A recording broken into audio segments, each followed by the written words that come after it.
Hey all, Late Night here, and today we'll be talking The Division. In addition to the brand new Underground DLC, Update 1.3 will be bringing a lot of new features and fixes for all players of The Division. This is going to be something of a long list, so everybody get comfortable. First off, Update 1.3 is bringing a brand new gear set called Alpha Bridge. Alpha Bridge will allow agents to take advantage of all of their equipped weapon talents, regardless of whether they meet the firearms, stamina, or electronics requirement for it.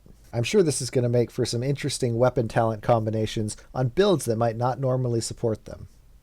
Next up, there are 9 new high-end weapons, as well as a new high-end named weapon.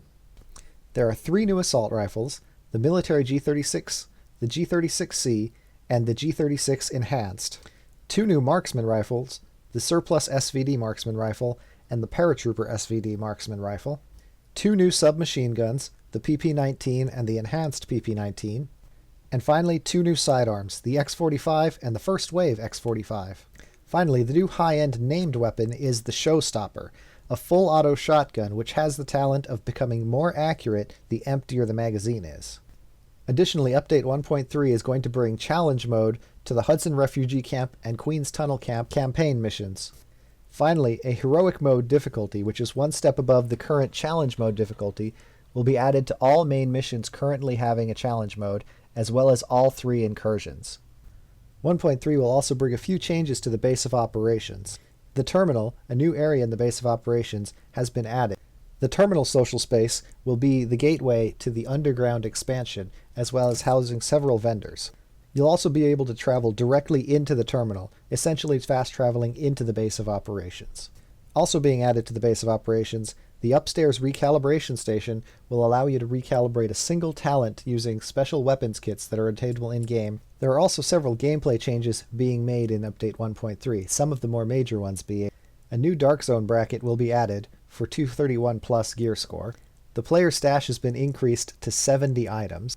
You can now convert 3 high-end Division techs to any one high-end crafting material. The special equipment vendor in the tech wing will only sell items, no longer selling blueprints. Blueprints have been moved to another vendor down in the terminal. Players will now be disconnected from a server if they are inactive for more than 15 minutes. And this is a big one.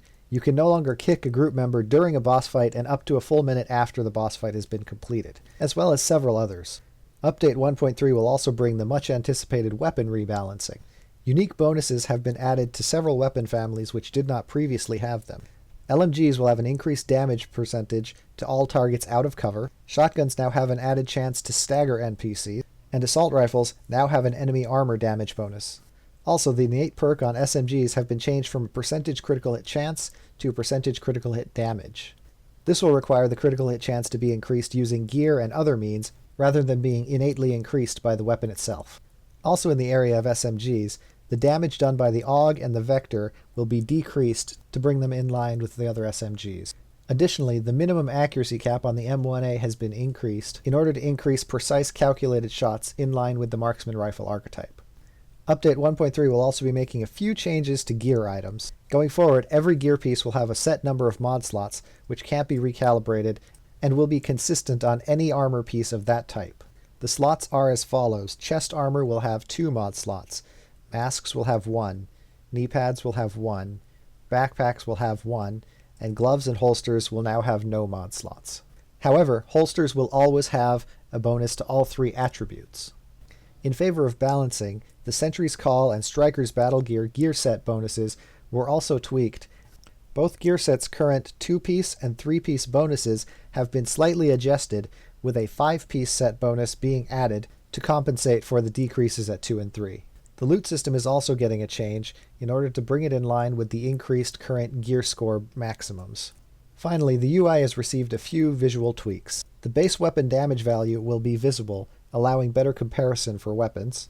Gear mods and weapon mods have been consolidated into the same inventory space, and a new miscellaneous inventory space has been added.